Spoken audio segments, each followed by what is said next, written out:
Assalamualaikum warahmatullahi wabarakatuh. Selamat pagi dan salam sejahtera untuk kita semua. Kembali lagi dengan saya Muhammad Rizky Arifin. Sebelumnya saya juga ingin mengucapkan selamat menunaikan ibadah puasa bagi teman-teman yang menjalankannya. Semoga ibadah kita diterima dan diberi kelancaran. Amin ya rabbal alamin. Pada kesempatan kali ini saya akan mempresentasikan materi mengenai networking model. Semoga materi yang saya sampaikan dapat dipahami dengan baik. Let's go. Nah, sudah masuk ke dalam PowerPoint yang saya buat. Pertama-tama, di sini saya akan menjelaskan terlebih dahulu apa itu networking model. Nah, networking model adalah kerangka kerja atau konsep yang menjelaskan bagaimana proses pengiriman data dari satu perangkat ke perangkat lain melalui jaringan komputer. Model ini membagi proses komunikasi menjadi beberapa bagian layer agar lebih terstruktur, mudah dipahami, mudah dianalisis jika terjadi error atau kesalahan. Tanpa model jaringan, proses komunikasi data akan sulit dipelajari dan sulit diperbaiki jika terjadi masalah. Nah, lanjut. Before as after networking model. Sebelum ada networking model, sistem jaringan tidak memiliki standar yang jelas. Nah, tidak ada standar komunikasi, perangkat beda vendor sulit terhubung, lalu sulit melakukan troubleshooting, lalu sistem jaringan tidak struktur.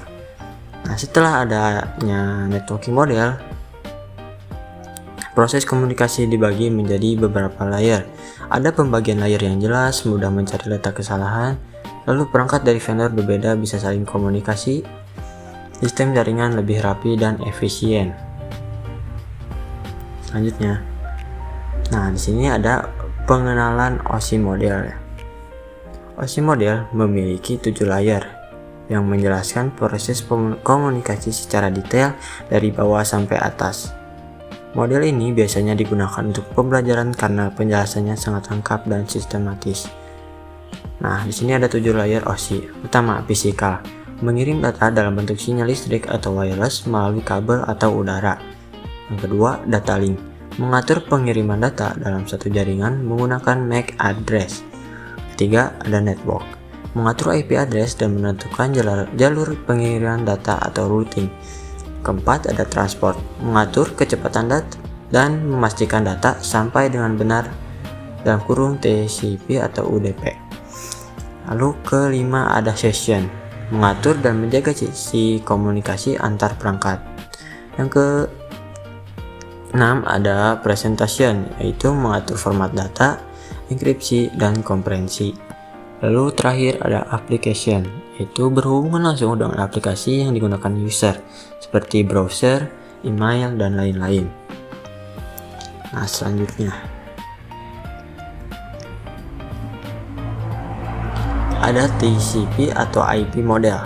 TCP atau IP model adalah model jaringan yang digunakan di dunia nyata dan internet.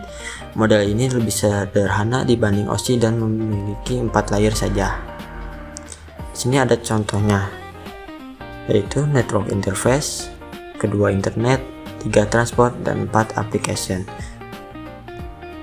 TCP atau IP adalah model yang digunakan dalam sistem jaringan modern.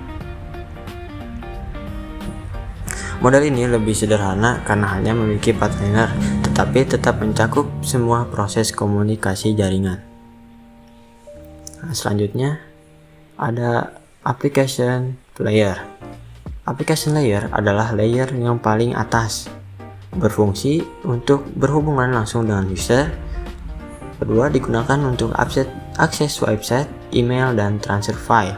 Contoh protokolnya ada HTTP, FTP, dan SMTP. Layer ini menjadi penghubung antara aplikasi dan sistem jaringan.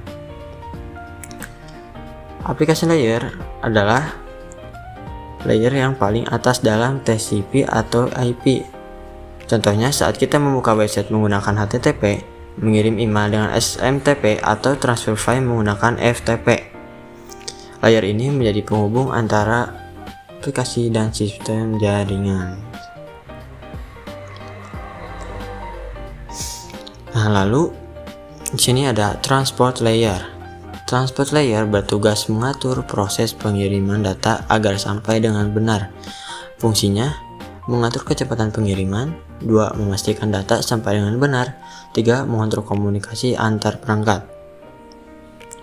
Lalu di sini ada jenis protokolnya.